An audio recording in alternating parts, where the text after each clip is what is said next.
കന്നിക്കൂറിൽ വരുന്ന നക്ഷത്രങ്ങൾ ഉത്രത്തിൻ്റെ രണ്ടാമത്തെ മുക്കാൽ, അത്തം ചിത്രയുടെ ആദ്യത്തെ അര. അഷ്ടമവ്യാഴമാണ് ഏറ്റവും കൂടുതൽ ശ്രദ്ധിക്കേണ്ടത്. ജന്മത്തിൽ നിൽക്കുന്ന കേതുവും രാഹുവും സ്വന്തം വീട്ടിലായാലും ശരി, അല്ലെങ്കിൽ ഒരുമിച്ച് പ്രവർത്തിക്കുന്ന ഇടങ്ങളിലായാലും ശരി, സംശയാസ്പദമായ സാഹചര്യത്തോടു കൂടി ഈ നക്ഷത്രത്തിൽപ്പെട്ട വ്യക്തികളെ കാണാൻ അല്ലെങ്കിൽ സങ്കല്പിക്കാനുള്ള സാധ്യത കാണുന്നു. അതുകൊണ്ട് വളരെ ശ്രദ്ധിക്കുക. യാത്ര പോകുമ്പോൾ ആഹാരം, അതുപോലെ തന്നെ മറ്റ് അകത്തേക്ക് ഉപയോഗിക്കുന്ന സാധനങ്ങൾ, ജലം, ഇതുമായി ബന്ധപ്പെട്ട കാര്യങ്ങളിൽ അങ്ങേയറ്റം ശുഷ്കാന്തി ഉണ്ടായിരിക്കുക.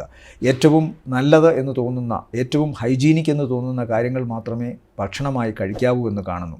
അതുപോലെ മറ്റെന്തെങ്കിലും ശീലങ്ങളോ സ്വഭാവശീലങ്ങളോ ഒക്കെ ഉള്ളവർ ഈ ഒരാഴ്ച വളരെ ശ്രദ്ധിക്കുക. തങ്ങളുടെ ഇൻടേക്ക്, അത് ഫുഡായാലും ശരി, ലഹരി വസ്തുക്കളായാലും ശരി, ചിലപ്പോൾ ശാരീരികമായ ചില അവശതകൾ വരുത്തുമെന്ന് കാണുന്നു.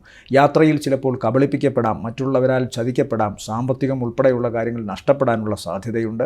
അതുകൊണ്ട് വളരെ ശ്രദ്ധിക്കുക. സ്ത്രീകൾ മൂലം ചിലപ്പോൾ കലഹമോ പ്രശ്നമോ മറ്റെന്തെങ്കിലും തരത്തിലുള്ള അപവാദമോ ഉണ്ടാകാനുള്ള സാധ്യതയുണ്ട്. മാതാവിന് അല്ലെങ്കിൽ കുടുംബത്തിൽ ഭാര്യയുടെ അടുത്ത് അല്ലെങ്കിൽ ജീവിത പങ്കാളിയുടെ സമീപമൊക്കെ ചെല്ലുമ്പോൾ ഏതെങ്കിലും തരത്തിലുള്ള കലഹമോ പ്രശ്നങ്ങളോ ഉണ്ടാകാനുള്ള സാധ്യതയും കാണുന്നു.